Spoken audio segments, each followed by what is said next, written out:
This CCTV footage captures the moments immediately after the brutal murder of 31-year-old Michael Agater. But as they dig deeper, even more chilling footage surfaces, one that will directly expose the killer's deadly plan from the very beginning. All I know is I was sitting in the living room with my aunt, and all I heard was pop, pop, pop.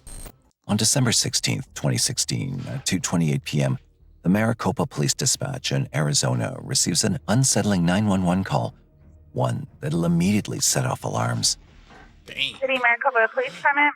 I know this is not a work to do, but I had to come through that because I'll out of state call. I've got my aunt on the line. We've got our cousin.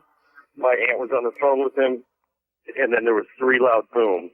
The caller and his cousin were reportedly on the line with their aunt when sharp gunshots rang out.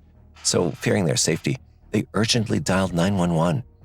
Responding to the call, officers rushed to the scene where neighbors were already out witnessing the worst. Hi there. Is everybody okay? What's going on? I guess and she heard shot and then last call. Where was the shot at? Right over here? Upon reaching the scene, they notice a gray car parked inside the open garage, suggesting that the driver might still be inside. With growing concern, officers quickly move to investigate the vehicle. The discovery that follows turns every second into a race against time. 613, we got it. Subject shot in this vehicle. We need to roll for here quick. Hey man, you with me? Ooh, he got shot. I can tell by where the bullet holes at in the window. He definitely got hit in the head and the face. You can just tell. You can tell how high the bullets is and where they placed that. You know that's typically where the head, the head is and shoulders, like right there. So he 3 shots. He cooked. Hey man, stay with me, buddy. Stay with me,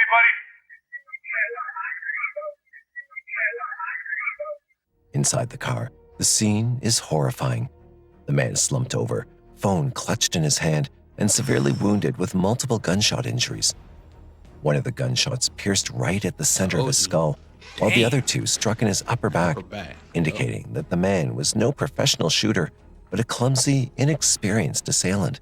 And they observed there was no aid that could be rendered that would successfully bring him back. This person was deceased. Meanwhile, a team of officers moves to secure the scene. With their weapons drawn, they cautiously comb through the house, hoping to ensure that there are no active threats lying in wait for them.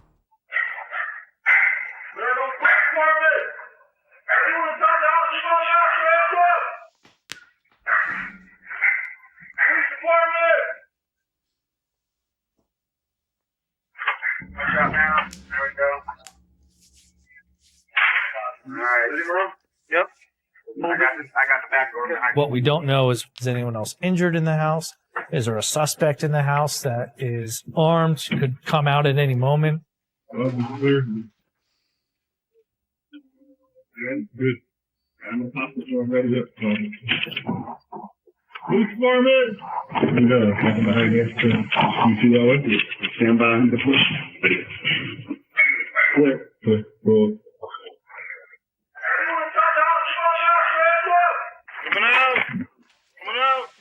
Inside the house, officers find nothing. But by the time the search is over, Sergeant Michael Dennison arrives at the scene to begin the investigation and starts by looking for clues that might identify the victim. Okay, I got you. Anyone that comes into this place, walk up this side of the driveway, okay? There's 3 holes in the back window here. Tell us. You can tell us that would make this a lot easier. We haven't gone through anything yet. We figured this was our crime scene. I would go definitely personal. I got a wallet here. The ID card inside the wallet reveals the victim's identity, 31-year-old Michael Agater. He had just arrived at his house and parked his car in the garage while on a call with his sister, Marley Agater.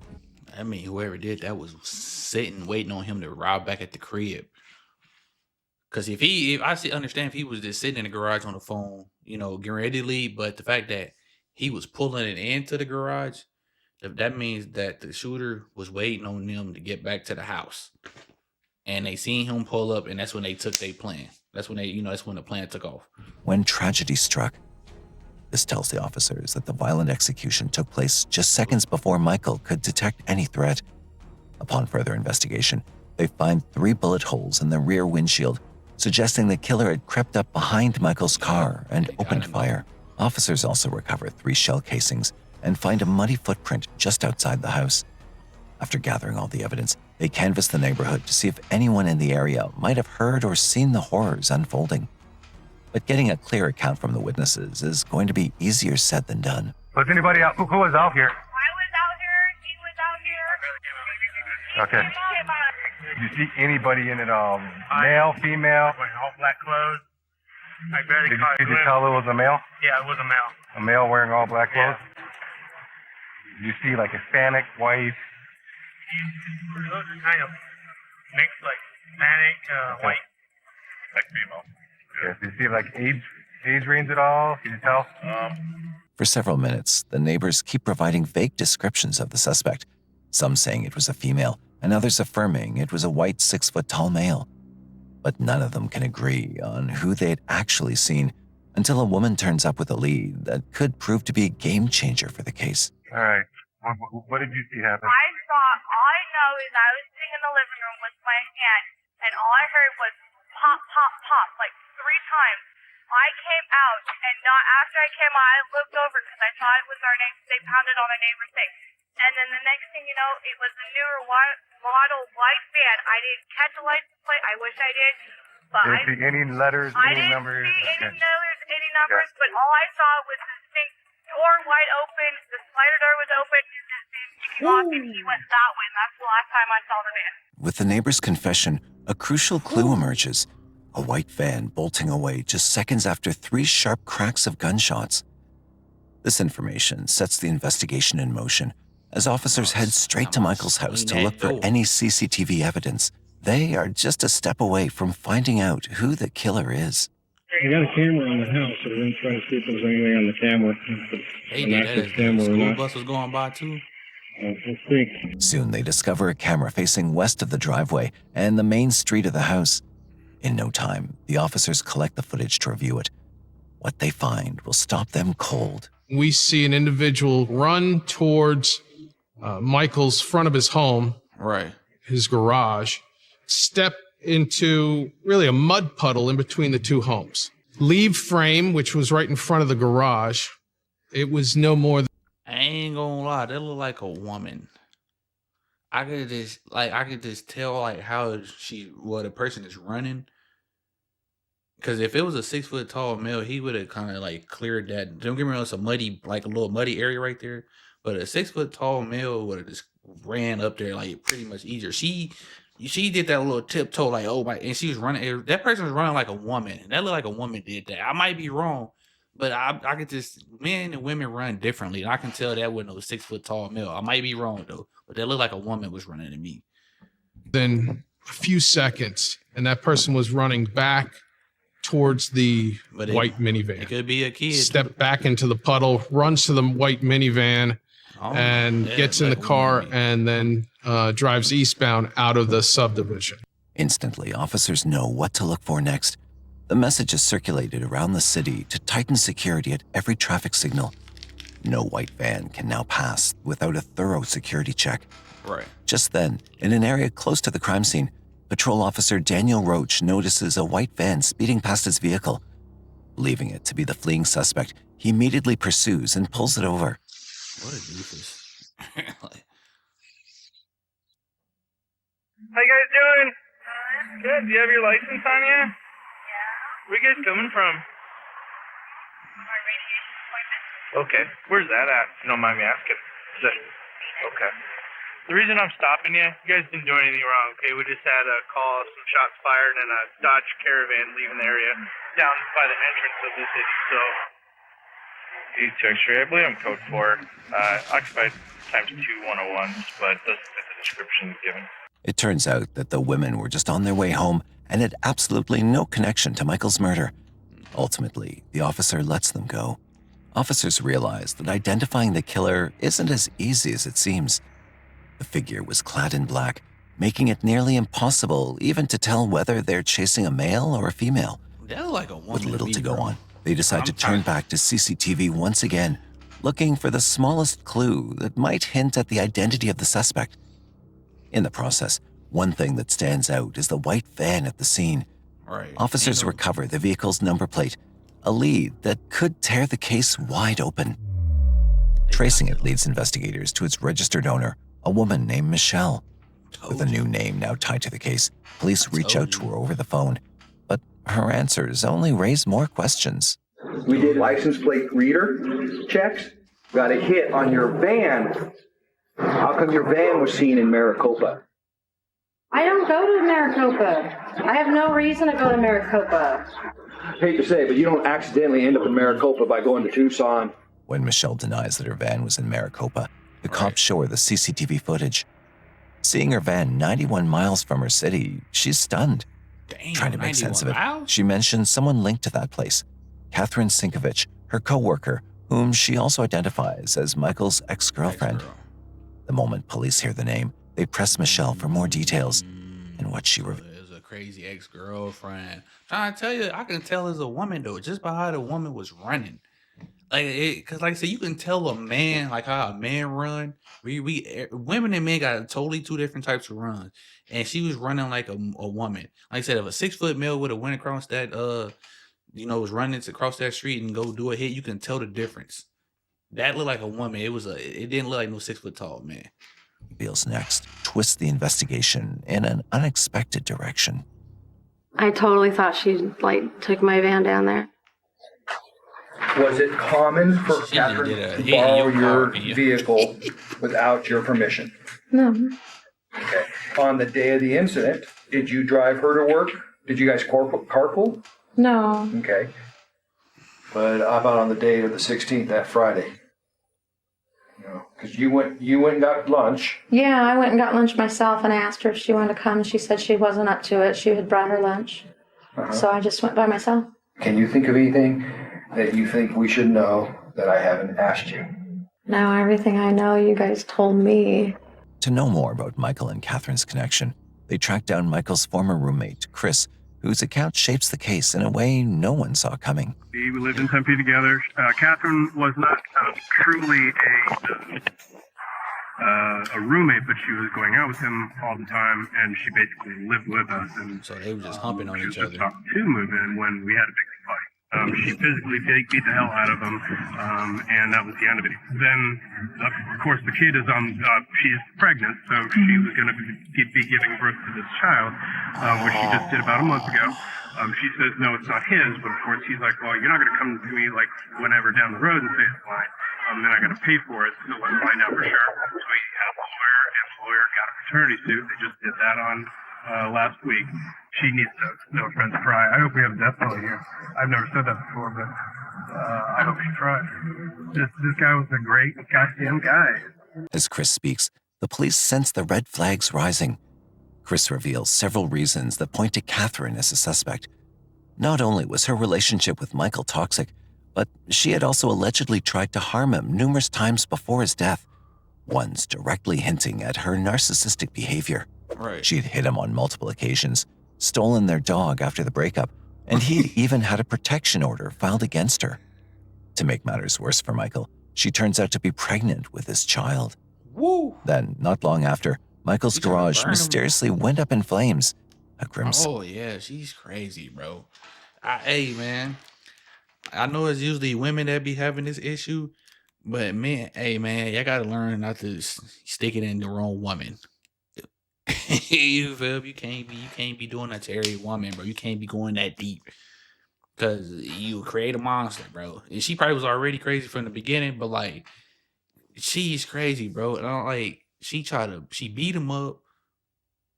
She tried to set his house on fire. She did smoke it. That was her for sure. That was her that did that. But it just shows you that, women ain't the only victim. It is women that's more victims, but men can be victimized too. But that's crazy, bro. Sign of how far things had spiraled. Detectives are now sure that they're heading in the right direction. If Catherine used her co-worker's car for the murder, they might be able to find something on her office's CCTV cameras. For that, they immediately contact her employer and review the footage. And what appears on the screens stuns them, finally revealing the lead they've been desperately searching for. Was less than a minute after the coworker sits down to eat in the break room. Catherine's That's the boots and everything she had on and everything. You can tell how exiting she the building. A minute after that, I see a van leave the business parking lot. And then about 3 hours later, I see the van return. Catherine then enters the building through a side door. The moment the cops review the surveillance footage, they move to seize Michelle's van. And upon searching inside, they uncover physical evidence that promises a breakthrough. They gonna find a muddy shoe print matching the killer stepping into a puddle while escaping as seen on CCTV, and a black sweatshirt identical to the one the killer wore in the footage. All this damning evidence points to only one person, Catherine. And with it comes the question that haunts the cops. What drove her to commit such a violent act? Because she fucking crazy, As they dig bro. deeper, they come across a shocking chain of events. After giving birth in October 2016, Catherine faced a legal battle when Michael went to court to claim his parental rights. She denied he was the father, forcing a DNA test. In a chilling twist, the day Michael was shot was the very day he returned after providing that sample. Armed with these findings, the cops zero in on her as their prime suspect. They move quickly to make the arrest, unaware that the hardest part lies ahead. Police search warrant! Anybody inside? Come to the door now! What, finding the gun or something? Right. Here, ready? Look.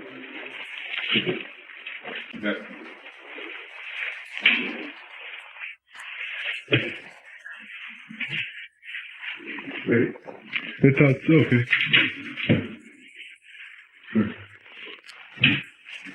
All right, come back. Ready? Okay, looks like we got a two doorway to the here, so I'm gonna cover you, Marcus.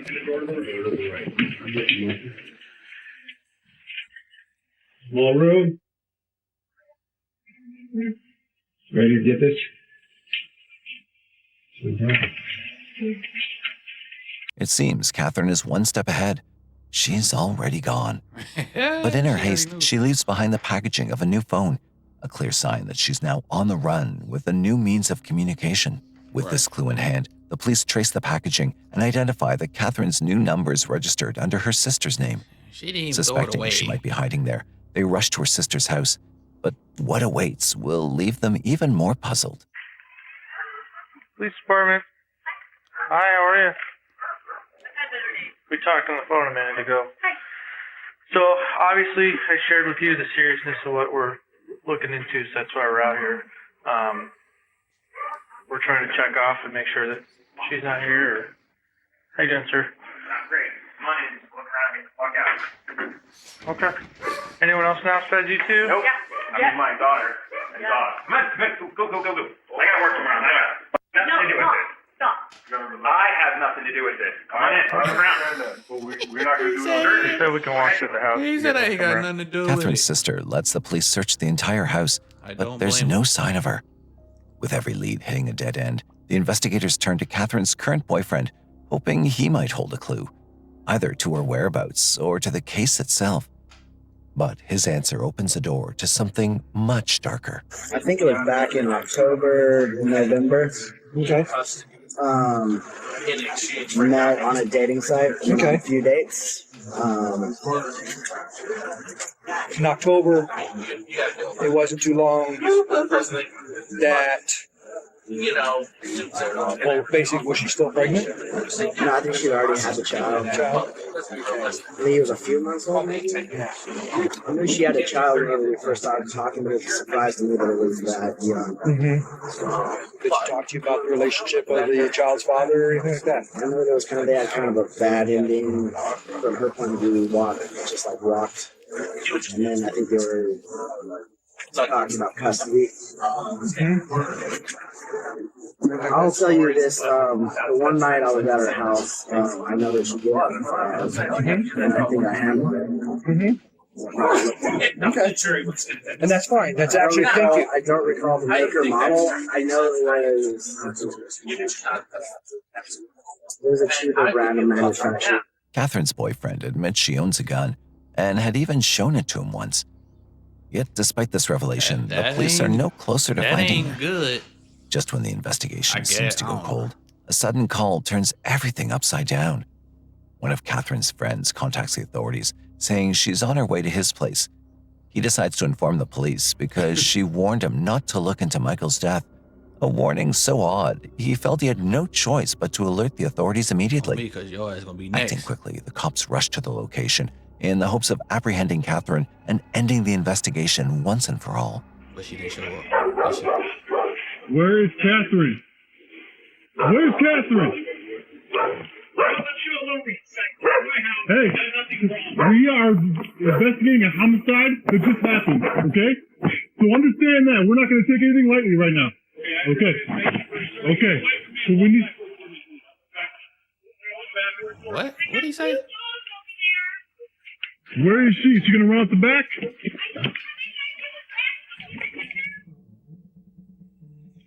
Where is Catherine? Where in the house?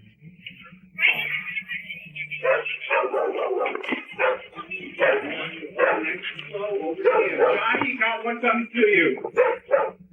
Just one to your right, one to your right. Catherine, are you? Come on out here, nice and slow. Turn around, stop, turn around. Walk toward my boy. Put your hands behind your head. Do that. Anybody else in the house? Finally, the cops get their hands on Catherine, but there's something deeply unsettling about her. No remorse, no fear, no guilt. Even as she's arrested and taken... That's because she knew she did already. She planned to do this. She knew what was going on.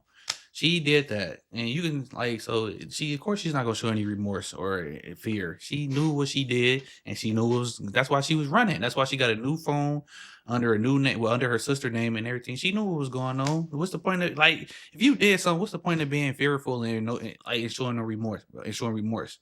Away, she shows no emotion about leaving her child behind. After taking Catherine into custody, the cops bring her in for interrogation, unaware that the next moments will test them like never before. Yes. So, why don't you tell us what you've done, starting with when you woke up?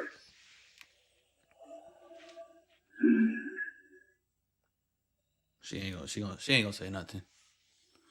Yeah, got the baby, let's pick up the baby.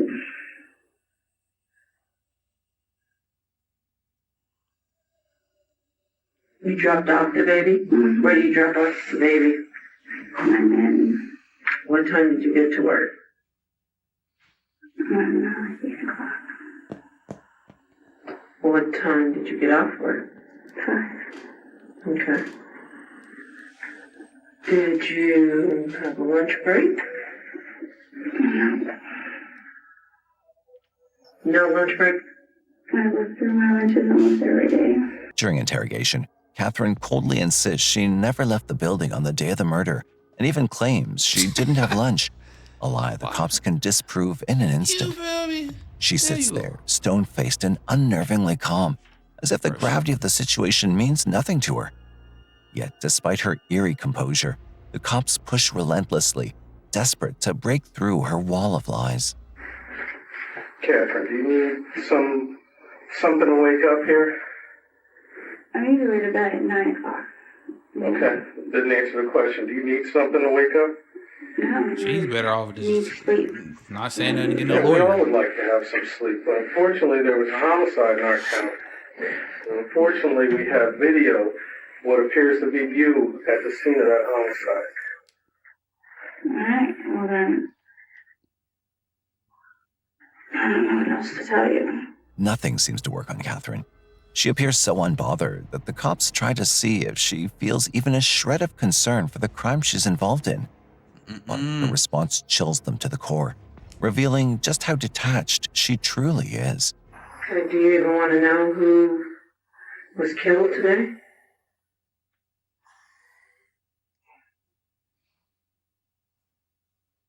The lawyer.